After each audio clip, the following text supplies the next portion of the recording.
শ্রী চৈতন্য চরিতামৃতের আদিলীলার প্রথম পরিচ্ছেদে কৃষ্ণদাস কবিরাজ গোস্বামীকৃত বিশেষ মঙ্গলাচরণ। মঙ্গলাচরণ দুরকম, একটি সামান্য, একটি বিশেষ। বিশেষ মঙ্গলাচরণ করতে গিয়ে কবিরাজ গোস্বামীপাদ বলছেন, বন্দে শ্রীকৃষ্ণ চৈতন্য নিত্যানন্দ সহদিত গৌরদয়ে পুষ্পবন্ত চিত্র সন্দৌ তমনিদ। কৃষ্ণদাস কবিরাজ গোস্বামীচরণ বললেন, আমি শ্রীকৃষ্ণ চৈতন্য মহাপ্রভু এবং প্রভু নিতাই চাঁদ, যিনি অক্রোধ পরমানন্দ, সেই প্রভু নিতাই চাঁদ এবং প্রভু গৌর সুন্দর দুজনকে প্রণাম বন্দনা করছি, বন্দে স্তুতি করছি। এরা কারা? এই নিতাই গৌর যাদেরকে আমি বন্দনা করছি, এরা কারা? পরিচয় কি? এরা কি যুগাবতার, নাকি মন্বন্তর অবতার, নাকি আবেশ অবতার, না পূর্ণ অবতার? যুগাবতার মানে প্রত্যেক যুগের একজন করে অবতার রয়েছে, যুগাবতার। আচ্ছা, এটা তো কলিযুগ, তা এই কলিযুগের যুগাবতার কে জানো? এই কলিযুগের যুগাবতার কে? হ্যাঁ, মহাপ্রভু না। কলিযুগের যুগাবতার মহাপ্রভু নন। এই কলিযুগের যুগাবতার হচ্ছেন কল্কি ভগবান। কল্কি শেষে আসবেন। তার মহাপ্রভু কি?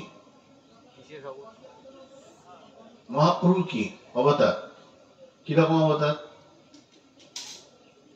পদকর্তা বলছেন, অবতার সার গোরা অবতার, কেননা চিনিলি তারে, করি নিরে বাস, গেল না তিয়াস, আপন কর্ম ফেরে। তোমার করফলটা এমন, তুমি তাকে চিনতেই পারলে না। তোমার এমন দুর্ভাগ্য, তুমি মহাপ্রভুকে চিনতেই পারলে না। কিরকম দুর্ভাগ্য? বলে, করি নিরে বাস, গেল না তিয়াস, আপন কর্ম ফেরে। তোমার করফলটা এমন, কপালের ফের এমন, তুমি গঙ্গার তীরে বসে আছো। বিবেকানন্দ তার ভক্তিযোগ গ্রন্থের মধ্যে গীতার ব্যাখ্যায় লিখছেন, কুপঙ্খনতি মূঢ়া, একটা গঙ্গার তীরে বসে আছে, গঙ্গার তীরে বাড়ি। সেই লোকটা জলের তৃষ্ণার্ত, তো জল খাবে কোথায়? সে লোকটা কুয়া খুঁড়তে আরম্ভ করলো। কেন না? কুয়ার জল খাবো। করে নিয়ে বাস, গেল না তিয়াস, আপন কর্ম ফেরে। গঙ্গার তীরে বাস করে কোন ব্যক্তি যদি জলের জন্য কুয়া খনন করে, কূপ খনন করে, মূর্খামি। ঠিক তেমনি কলিযুগে জন্মগ্রহণ করে যদি মহাপ্রভুকে চিনতে না পারো, সেরকম মূর্খামি। করি নিরে বাস, গেল না তিয়াস। তিয়াস মানে তৃষ্ণা। গঙ্গার তীরে বাস করে তোমার যদি তৃষ্ণা নিবারণ না হয়, তৃষ্ণা না যায়, পিপাসা না মেটে, বুঝতে হবে তোমার কপালটা খারাপ। কপালটা খারাপ তোমার। তাই বললেন, কেন না অবতার সার গোরা অবতার। যত যত অবতার আছেন, যত মন্বন্তর আবেশ, যত অবতার রয়েছেন, সমস্ত অবতারের সার আমার গৌর সুন্দর। অবতার সার গোরা অবতার, কেন না চিনলে তারে। উনি যুগাবতার নন। কৃষ্ণচন্দ্রকে বলা হলো লীলা পুরুষোত্তম, রামচন্দ্রকে বলা হলো মর্যাদা পুরুষোত্তম। রামচন্দ্রের হবে কবে 22 তারিখে মনে হয় বনবাস কেটে আসবেন রামচন্দ্র, বিগ্রহ বসবেন। আমাদের গর্বের বিষয় এটা। 22 জানুয়ারি প্রাণ প্রতিষ্ঠা হবে। কতদিনের আশা, হিন্দুদের আকাঙ্ক্ষার জায়গা এটা। তো সেইটা আজ হচ্ছে না। তো সেই রামচন্দ্র কিরকম ভগবান? মর্যাদা পুরুষোত্তম। মর্যাদা পুরুষোত্তম রামচন্দ্র। তার মতো মর্যাদা আর হয়নি। নামটা খুব সরল, রয়াকার মরাম, কোনো বাঁকা নেই। নামের মধ্যে সরলতা, তার দাঁড়ানোর ভঙ্গির মধ্যে সরলতা, আচরণে সরলতা, কোনো বাক নেই। রামচন্দ্র মর্যাদা পুরুষোত্তম, আর কৃষ্ণচন্দ্র কিরকম? লীলা পুরুষোত্তম। লীলার জন্য সবকিছু করতে পারেন। মাটি খেয়ে বলছেন খায়নি, চুরি করে বলছেন চুরি করেনি। বানানটা কিরকম? কৃষ্ণ কয়রি পেট কাটা মূর্ধন্য ইহ, নামের মধ্যে বানানটার মধ্যে ভজকট, দাঁড়ানোর মধ্যে বাঁকা, নামও বাঁকে বিহারী। নামের মধ্যে বাঁকা, দাঁড়ানোর মধ্যে বাঁকা, সব নামটা বাঁকা। কৃষ্ণ বাঁকে বিহারী। তিনি লীলার জন্য সবকিছু করতে পারেন। চুরি করছেন, মিথ্যা কথা বলছেন, কি না করেছেন, কেন করেছেন? করার প্রয়োজন ছিল। ভাগবত বলছেন প্রয়োজন ছিল। কেন? মদভক্ত বিনোদার্থম করমি বিবিধা ক্রিয়া। ভক্ত বিনোদের জন্য, ভক্ত আনন্দের জন্য, ভক্তের সুখের জন্য আমি সবকিছু করতে পারি। আমি ধার ধারি না, সব করতে পারি। মদভক্ত বিনোদার্থম, ভক্ত সুখের জন্য, ভক্তির আনন্দের জন্য, লীলার জন্য সবকিছু করেছিল। আচ্ছা, কোথাও যদি চুরি হয়, লোকে কি বলে? বেটা চোর, ধর। চুরি হলে আমরা ভালো বলি? ভালো বলি না। কিন্তু এমন এক চোর, এর কথা যারা শুনে তারা কাঁদতে আরম্ভ করে দেয়। ভগবান মাখন চুরি লোক শুনে কাঁদতে আরম্ভ করে দিচ্ছে, দাম বন্ধন শুনলে কাঁদতে আরম্ভ করে দিচ্ছে। আহা, কি লীলা, কি লীলা। তো মর্যাদা পুরুষোত্তম, লীলা পুরুষোত্তম কৃষ্ণচন্দ্র, মর্যাদা পুরুষোত্তম শ্রী রামচন্দ্র। গৌর সুন্দর হচ্ছেন প্রিয় পুরুষোত্তম। গৌর সুন্দর প্রিয় পুরুষোত্তম। পদকর্তা বলছেন মহাপ্রভু কিরকম কিরকম প্রেম পুরুষোত্তম? ভববিরিঞ্চির বাঞ্ছিত যে প্রেম ব্রহ্মা কামনা করেন। ব্রহ্মা, ভব বিরিঞ্চি, বিরিঞ্চি মানে ব্রহ্মা, ভব মানে শিব। ভববিরিঞ্চির বাঞ্ছিত যে প্রেম, ব্রহ্মাদি দেবগণ, ইন্দ্র বরুণ সমস্ত দেবতারা যে প্রেমের বাঞ্ছা করেন, কখনো মিলে কখনো মেলে না। ভববিরিঞ্চির বাঞ্ছিত যে প্রেম চান, ওই প্রেমটা পাননি। সেই প্রেমকে গৌর সুন্দর কি করলেন? জগতে ফেলিল ঢালি। ভববিরিঞ্চির বাঞ্ছিত যে প্রেম জগতে ফেলিল ঢালি, কাঙালে পাইয়ে খাইল নাচি, বাজাইয়ে করতালি। আর কি মজা! এই প্রেম যখন মহাপ্রভু জগতে ঢেলে দিলেন, এই প্রেমটি, তখন যে আগেকার দিনের বর্ণ ব্যবস্থা ছিল, ব্রাহ্মণ চন্ডাল ছোঁয়া চাই ছবে না, খবরদার ছবে না, ছোঁয়া চেয়েছিল, সে চলে গেল। ব্রাহ্মণে চন্ডালে করে কোলাকুলি, কবে বা ছিল এই রঙ্গ? আগে ছিল না, কিন্তু মহাপ্রভু আসার পরে একাকার হয়ে গেছে। আগে চন্ডাল বা অন্য কোন জাতের ছায়া আমার ব্রাহ্মণরা মারাত নাই, সেটা নেই।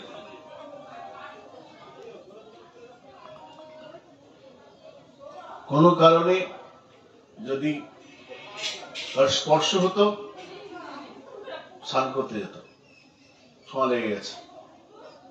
এখন সেটা নেই। কেন? বলে এটা মহাপ্রভু এটা ভেঙে দিয়েছেন।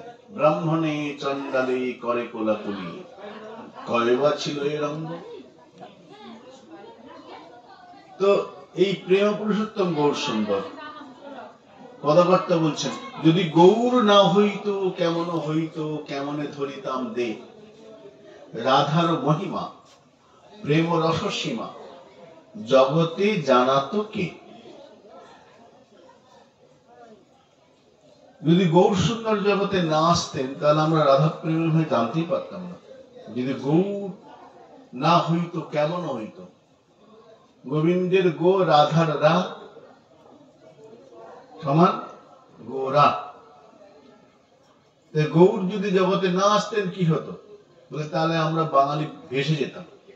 মহাপ্রভু এসেছিলেন বলে বাংলা সাহিত্যে একটা প্রাণ পেল। চৈতন্য চরিতামৃত, চৈতন্য ভাগবত, বাংলা সাহিত্য ইতিহাসে আমরা পাই। বাঙালি টিকতেই না।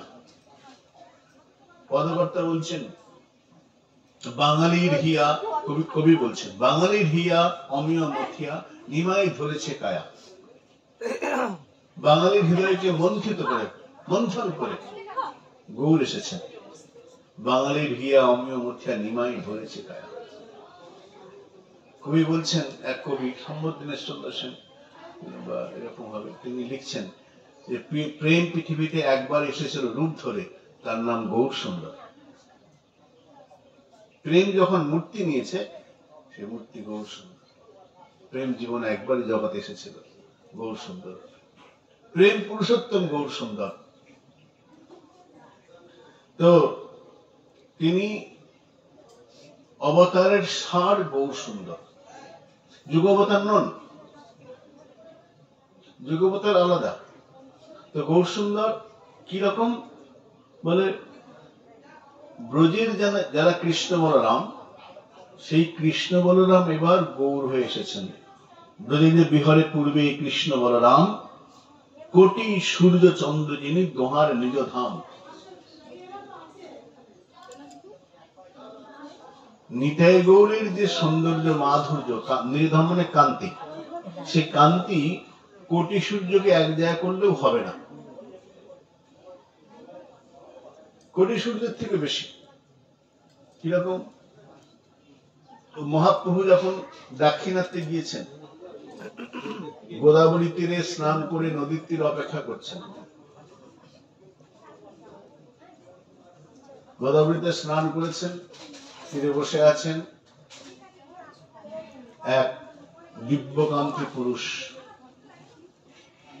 দিব্যকান্তি, উজ্জ্বল বরণ গৌর বরদেহম, বিলসিত নিরবধি ভাব বিদেহম, ত্রিভুবন পাবন কৃপয়া দেশম, তং প্রণমামি চ শ্রী সতী তনয়ম।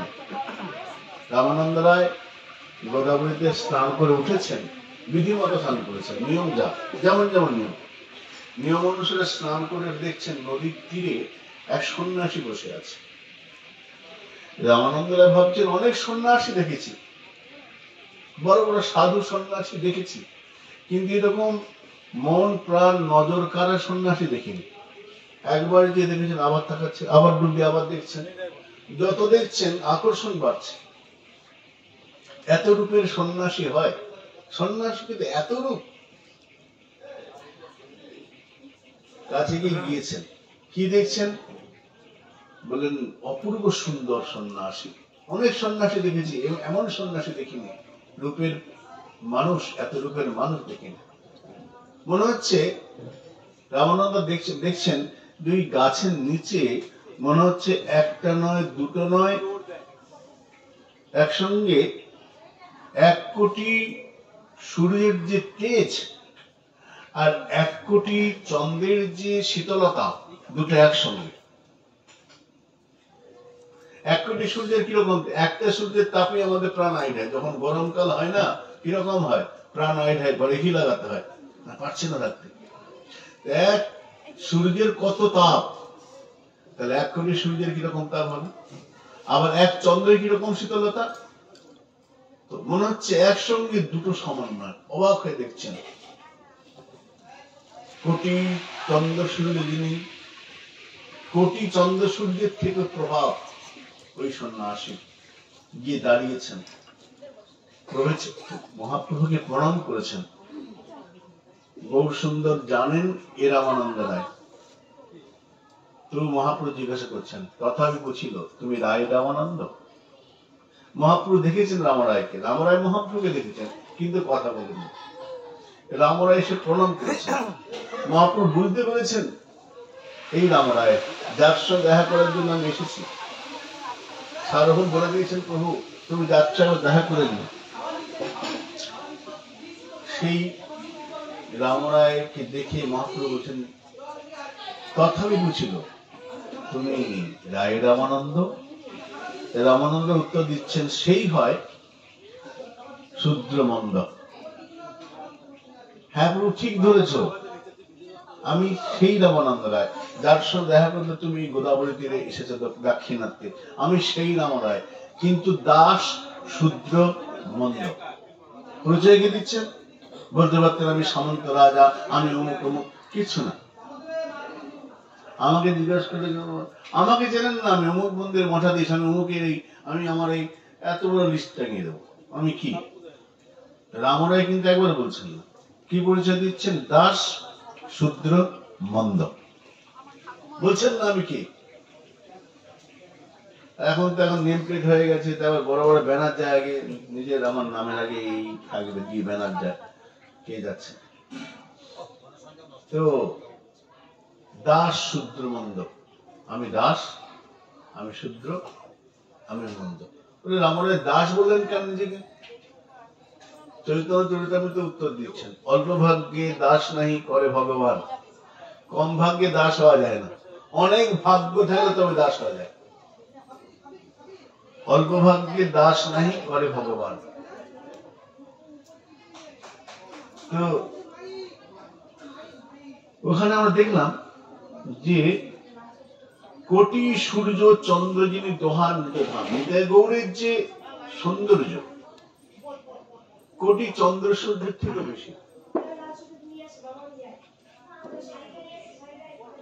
চন্দ্রের যে শীতলতা, আমরা প্রভু নিতাইয়ের পদ দেখি, পদকর্তা লিখছেন, নিতাই পদ কমল কোটি চন্দ্র সুশীতল, যে ছায়ায় জগত জোড়ায়, হেন নিতাই বিনে ভাই রাধা কৃষ্ণ পাইতে নাই, দৃঢ় করি ধর নিতাইয়ের পায়। কি বলেন? নিতাই পদ কমল কোটি চন্দ্র সুশীতল, যে ছায়ায় জগত জোড়ায়। তিনটে কথা বললেন। কথাবার্তা বলছেন দেখুন, চরণের মহিমাটা কেমন, নিতাই চাঁদ ছেড়ে দাও, নিতাই চাঁদের চরণের মহিমাটা কেমন, নিতাই পদ কমল, নিতাই সুন্দরের চরণটা কেমন, পদ্মের মতো। আবার কি, কোটি চন্দ্র সুশীতল, নিতাই চাঁদের চরণটি কোটি চন্দ্রের থেকে সুশীতল। আর যে ছায়ায় জগত জোড়ায়, একটু বিরোধ আছে কথাবার্তার মধ্যে, পদের মধ্যে বিরোধ কোথায়? কমল মানে পদ্ম, পদ্ম কখন ফোটে? দিনের বেলায়। পদ্ম দিনের বেলা হবে না, রাত্রিবেলা হবে না। আবার বললেন নিতাই পদ কমল, কমল মানে পদ্ম। আবার চন্দ্র, চন্দ্রের সঙ্গে পদ্মের মিল নেই, বিরোধ। কেন? চন্দ্র রাত্রিবেলা ওঠে, পদ্ম দিনের বেলা ফোটে, তাই বিরোধ হলো না। নিতাই পদ কমল কোটি চন্দ্র সুশীতল। আবার বললো যে ছায়া, চাঁদ তো ছায়া দেবে না, চাঁদের আলো পড়লে ছায়া থাকবে না, থাকবে? হবে না। সূর্যের আলো পড়লে ছায়া থাকবে না। সূর্য যখন পেছনে তখন ছায়া সামনে, সূর্য যখন মাথার উপরে তখন নাই, সূর্য যখন সামনে তখন ছায়া পেছনে। ছায়া কোথেকে আসে? যে ছায়া এই জগৎ জোড়ায়, ছায়া কোথেকে? বৃক্ষ ছায়া দেয়, গাছের তীব্র তাপ, আকাশে সূর্য উঠেছে তাপ, ছায়াকে দেয়, বৃক্ষ ছায়া দেয়। নিতাই তাদের চরণটার কি কি গুণ হলো? বলে পদ্মের মতো, চন্দ্রের মতো, আবার গাছের মতো ছায়াও দেয়। তিনটে তিন রকম হয়ে গেল না? তাহলে ঠাকুর কি ভুল লিখবে? ঠাকুর মনত্ব কথাবার্তা না, একদম না, সব ঠিক লিখেছে। পদ্মের যে গুণ, বৃক্ষের যে গুণ, চন্দ্রের যে শীতলতা গুণ, এই সব গুণগুলো একসঙ্গে নিতাইদের চরণ এসেছে। তাই নিতাই পদ কমল কোটি চন্দ্র সুশীতল, এই ছায়ায় জগত জোড়ায়। চন্দ্র, এই পদ্ম কি করে? পদ্মের সৌন্দর্য আছে, পদ্মের সৌগন্ধ আছে, পদ্মের লালিমা রয়েছে, পদ্মের ভ্রমণ এসে বসে, পদ্মের এই গুণগুলো রয়েছে। পদ্মের ভ্রমণ বসে, পদ্মের সৌন্দর্য আছে, পদ্মের সৌরভ রয়েছে, সৌরভ মানে সুন্দর গন্ধ। ওই সৌরভের আসে ভ্রমণ এসে পদ্মে বসে। তা নিতাই চাঁদের চরণ যদি পদ্ম হয়, চরণ পদ্ম, তাহলে ভ্রমণ কোথায়? মহাজন উত্তর দিচ্ছেন, ভক্ত ভ্রমরা সুখ পিতম। ভক্তরা ভ্রমণের মতো নিতাই চাঁদের চরণের কাছে আসে, নিতাই পাদ পদ্মের যে মধু, ভক্তি মধু আস্বাদন করে। ভক্ত ভ্রমরা, ভক্তই হলো ভ্রমণ। তারা এসে নিতাই চাঁদের চরণ পাদপদ্মে বসে মধু আস্বাদন করে। আর ভ্রমণ যখন মধু আস্বাদন করে তখন কি হয়? ভ্রমণের খুব আনন্দ হয়। ভ্রমণ যখন মধু আস্বাদন করে তখন মধু আস্বাদন করে আনন্দে আপ্লুত হয়ে গুম শব্দ করে। ভক্ত ভ্রমরা সুখাপিতম, ভক্ত নিতাই কৃপা লাভ করে আনন্দে হয়ে ভগবানের গুণকীর্তন করে। তাই পদ্ম নিতাই যেন চন্দ্র শীতলতা দান করে। চন্দ্র শীতল, নিজে শীতল, শীতলতা দান করে। নিতাই চরণকে যে আশ্রয় করে, মহাপ্রভু চরণকে যে আশ্রয় করে, সে শীতল হয়ে যায়, তার আচার ব্যবহার হয়ে যায়। যার জন্য শিক্ষাষ্টকে মহাপ্রভু বলছেন বিদ্যা বৌদ্ধ জীবনাম। সাধক যখন ভজন করবে না, তখন তার জীবনটা কেমন বধূর মতো, নববধূ। নতুন বধূকে যেমন সকলে ভালোবাসে, তার ব্যবহারে, তার গুণী আচরণে, তার লজ্জা, তার ব্যবহার, তার সম্ভ্রম, সবাই ভালোবাসে। বিদ্যা বৌদ্ধ জীবনম, যখন কৃষ্ণ ভক্তির বিদ্যা তার মধ্যে চলে আসে, তখন ওই রকম আচরণ হয়। বিদ্যা বৌদ্ধ জীবনম। তো নিতাই পদ কমল কোটি চন্দ্র সুশীতল, চন্দ্রের শীতলতা আসে নিতাই চরণে। আর বৃক্ষ যেমন শীতলতা দান করে, তৃষ্ণার্ত ব্যক্তিকে ছায়া দান করে, ক্লান্ত ব্যক্তি ক্লান্ত নিবারণ করে। খুব ক্লান্ত, সূর্যের তাপ, হাঁটতে পারছে না, গাছের তলে বসলো, একটু পরে শরীর শীতল হয়ে যায়, বাতাস, ছায়া। নিতাই চাঁদের চরণকে যে আশ্রয় করবে, তার নিতাই চরণ সত্য, তাহার সেবক নিত্য। এই নিতাই গুর, এই দুজন জগতে আবির্ভূত হয়েছে কিরকম গৌরদয়ী পুষ্পবন্ত একসঙ্গে। অদ্ভুত ব্যাপার। অদ্ভুত কেন না, সূর্য দিনের বেলায় ওঠে, চন্দ্র রাত্রিবেলায় ওঠে, কিন্তু নিতাই গৌর এখানে পুষ্পবন্ত শব্দটা দিয়েছেন। গৌরদয়ে পুষ্পবন্ত, পুষ্পবন্ত শব্দ প্রয়োগ হয় দিবা করো নিশা করো, যখন সূর্য চন্দ্র একসঙ্গে উদিত হয় তখন হয়। কখন হয়েছে?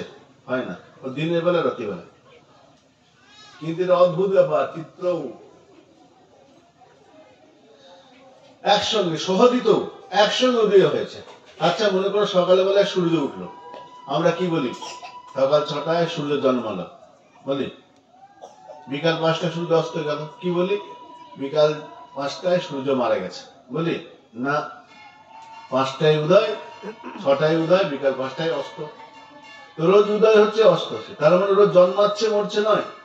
ঠিক তেমনি তাই গৌরীর উদয় কোথায় হয়েছেন? উদয় হয়েছে কোথায়? বলে গৌরদয়ী, গৌর দেশে উদিত হয়েছেন। সেই দুই জগতের হইয়া সদয়, গৌর দেশে পূর্ব শৈলে করিলা উদয়। যেমন চন্দ্র সূর্য উদয় অস্ত হয়, চন্দ্রোদয় সূর্যোদয়, সূর্যাস্ত চন্দ্রাস্ত, সেরকম নিতাই গৌরে উদয় হয়েছে, জন্ম মৃত্যু নেই। ভগবানের জন্ম মৃত্যু নেই, তো উদয় হয়েছে, উদিত হয়েছে গৌরদায়ী। তবু দেখুন সমস্যা রয়েই গেল। সমস্যা কি? এখন মহাপ্রভু জন্মেছেন কোথায়? নবদ্বীপ ধামে, নদিয়া। নবদ্বীপ হেনগ্রাম ত্রিভুবনে নাই, জহি অবতীর্ণ হইলা চৈতন্য গোসাই। নিতাই চাঁদ কোথায় আবির্ভূত হয়েছেন? এক চক্রা। এক হলো? হলো না। মহাপ্রভু থেকে নিতাই চাঁদের বয়সের পার্থক্য কত? অনেক, 12 বছর প্রায় দুজনের বয়সের পার্থক্য। এক হলো কোথায়? যে সহোদিত একসঙ্গে উদিত হয়েছে। এখন ভালো করে দেখুন বৈষ্ণবীয় ভাষা কিরকম। বললেন সেই দুই জগতের হইয়া সদয়, গৌরদেশে পূর্ব শৈলে করিলে উদয়। সেই দুই মানে নিতাই গৌর। যারা ব্রজের কৃষ্ণ বলরাম তারাই নিতাই গৌর এসেছেন, জগতের প্রতি সদয় হয়ে উদিত হয়েছেন। এখন চন্দ্র সূর্যের কাজ কি? সূর্যের কাজ আলো দেওয়া, চন্দ্রের কাজও আলো দেওয়া। সূর্য দিনের বেলায় দেয়, চন্দ্র রাত্রি বেলায় দেয়। সূর্য উঠলে কি হয়? বস্তু প্রকাশিত হয়, বস্তুকে চেনা যায়, জানা যায়। ঘুটঘুট অন্ধকার, পূর্ণিমা রাত্রে চাঁদের আলো সব দেখা যায়। চন্দ্র সূর্য কি করে? বস্তুকে প্রকাশ করে। অন্ধকার বস্তুকে ঢেকে দেয়, চিনতে দেয় না। চন্দ্র সূর্য বস্তুকে প্রকাশ করে। নিতাই গৌর নিতাই চাঁদ আবির্ভূত হয়েছেন এক চক্রায়, মহাপ্রভু নবদ্বীপে। দুজন যখন প্রথম নদিয়াতে মিলন হলো এবং জগতে প্রেম প্রচার শুরু করলেন, প্রেম যেদিন থেকে প্রচার, দুজন একসাথে, সেইটা হলো উদয়। দুজন এক জায়গায় হলেন, হয়ে প্রেম প্রচার করছেন। যেমন সূর্য চন্দ্র একটা কাজ করে, অন্ধকারকে নাশ করে, নিতাই গৌর তাই বললেন। চন্দ্র সূর্য হরে যেন সর্বজগতের, চন্দ্র সূর্য হরে যেন সর্ব অন্ধকার বস্তু প্রকাশিয়া করে ধর্মের প্রচার। আমরা যখন কোন ধর্ম কার্য করতে যাই, সময় দেখি না, কোন সময় করব, টাইম দেখি। সূর্যকে ধরে টাইমটা দেখা হয়। এই নক্ষত্র, কোন নক্ষত্র দেখাতো, এই তিথিটা কি দেখাতো, আচ্ছা ভালো মুহূর্ত, শুভ মুহূর্ত কখন দেখাতো, সব চন্দ্র সূর্যকে ধরে বিচার হয়। কৃষ্ণ চৈতন্য প্রভু নিত্যানন্দ, যাহার প্রকাশ সর্ব জগতে আনন্দ। এদের আবির্ভাবে জগতে আনন্দ হলো। সূর্য চন্দ্র, সূর্য উঠলে সকলে আনন্দ হয়? হয়? হয়, সকলের হয় না। সকলে সূর্য উঠলো, আমরা খুশি হলাম, কিন্তু কুমুদ কি আনন্দিত হবে যে রাত্রে ফোটে? সে আনন্দিত হবে না। তার সকলের আনন্দ সূর্য দিতে পারে না। কিন্তু নিতাই গৌর আনন্দ আবির্ভাব কি হলো? সকল সর্বজগতের আনন্দ, সর্বজগৎ, একজন দুজন নয়। যাহার প্রকাশ সর্বজগতে আনন্দ। তাই বলছেন চিত্র সন্দৌ তমনদৌ। তম মানে অন্ধকার। এই অন্ধকারটা নাশ হয় কিসে? বলে এই চন্দ্র সূর্য পৃথিবীর অন্ধকার নাশ করে, কিন্তু আমাদের মনের যে অজ্ঞান অন্ধকার দূর করতে পারে? পারে না। চরিতামৃত বলছেন, এই মতো দুই ভাই জীবের অজ্ঞান তমনাশ করি কইল বস্তু তত্ত্ব দান। অজ্ঞান তমের নাম কহিয়ে কৈতব, ধর্ম অর্থ কাম মোক্ষ বাঞ্ছা আদি এই সব। অজ্ঞান তম কি? অজ্ঞান, অজ্ঞানতর, অজ্ঞানতম। অজ্ঞানতম কি না? ধর্ম অর্থ কাম মোক্ষ পর্যন্ত সব অজ্ঞান। ধর্মটা অজ্ঞান। ধর্মকে অজ্ঞান বললেন কেন? ধর্মের উদ্দেশ্য যদি সুখ প্রাপ্তি হয়, এটা করলে আমি সুখী হব, এই পূজা করলে এটা হবে। ধর্মের উদ্দেশ্য যদি সুখ প্রাপ্তি হয়, সুখ তো ক্ষণস্থায়ী, সুখটা ক্ষণস্থায়ী না।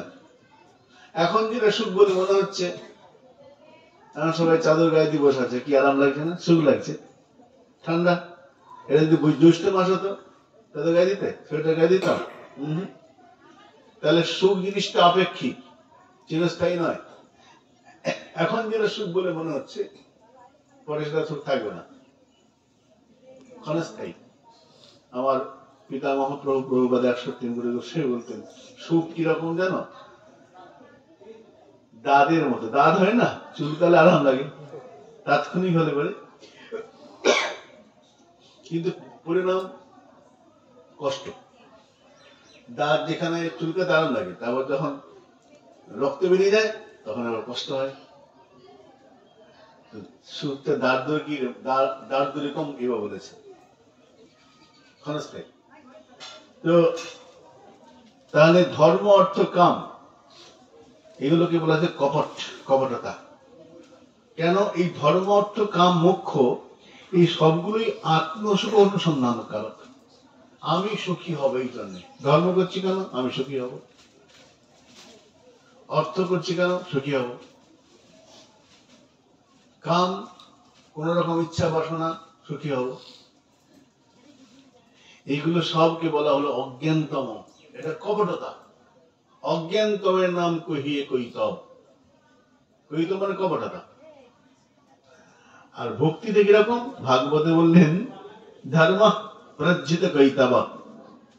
ধর্ম সেটা ঠিক সঠিক ধর্ম যার মধ্যে কোনো কপটতা নেই। ধর্ম প্রজ্জিত কৈতবত্র পরম নির্মৎসরাণাম শতাম। সেই সমস্ত সাধু জন্য ধর্মটা, যাদের হৃদয়ে কোনো মাৎসর্য নেই। মাৎসর্য মানে অন্যের ভালো সহ্য করতে না পারা। অন্যের ভালো দেখলে ভিতরটা জ্বালা করে, জানি না কি জন্য করেছে, আগে তার দোষ বের করবে।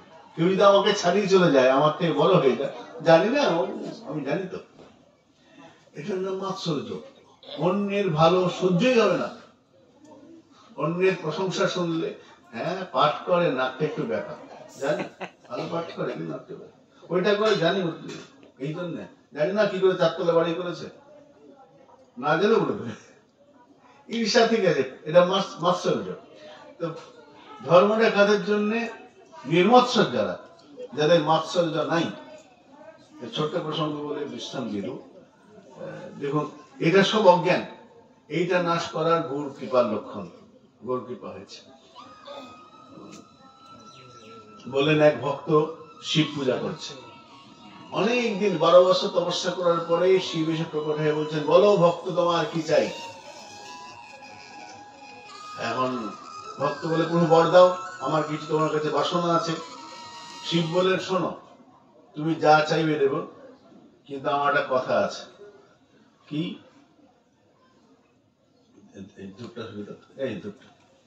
শিব বললেন, শোনো, তোমাকে আমি বর দেব, কিন্তু আগেই বলে রাখি, তোমাকে তুমি যা চাইবে তুমি পাবে, কিন্তু তোমার প্রতিবেশী তার দ্বিগুণ হবে। তুমি যা চাইবে সেটা পাবে, কিন্তু প্রতিবেশী দ্বিগুণ হবে। তার মানে বললাম, মনে করো তুমি বললে, প্রভু আমাকে বাড়ি দাও, বাড়ি হবে, তোমার একটা দুটো হবে, তো তুমি যা চাইবে প্রতিবেশী দ্বিগুণ হবে।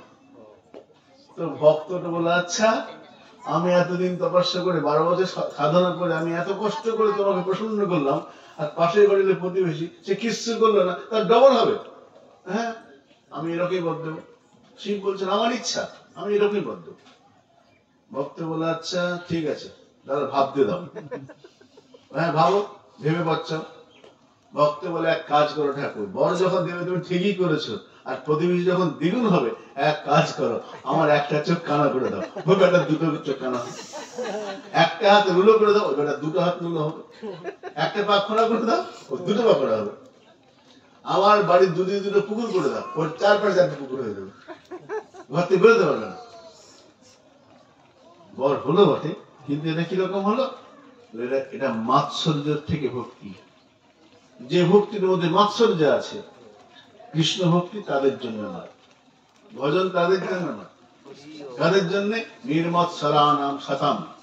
যে সমস্ত সাধু ব্যক্তি মাৎসর্য নাই, পরশ্রী কাতরতা নাই, সাধনটা তাদের জন্য। যার মধ্যে আছে সেটা অজ্ঞানতম। তাই অজ্ঞানতমের নাম কহিয়ে কৈতব। ধর্ম, অর্থ, কাম, মোক্ষ, বাঞ্ছা আদি সবগুলো কপটতার মধ্যে করছে। ভজন করছি, যদি আমার অন্যের ক্ষতি করার, আমাকে কষ্ট দিয়েছে, দেখো ঠাকুর তুলসী দিলাম, যেন ওরই ক্ষতি হয়ে যায়, এটা তো ভজনের ফল নয়। অনেকে বলে, আমি কান্দা কান্দা চোখে তুলসী দিছি, দীক্ষা ঠাকুর দেখো, আরে ঠাকুরের খেয়ে দে কাজ নেই। এটা তো হিংসা, ঈর্ষা। এটা ভজনের উদ্দেশ্য নয়।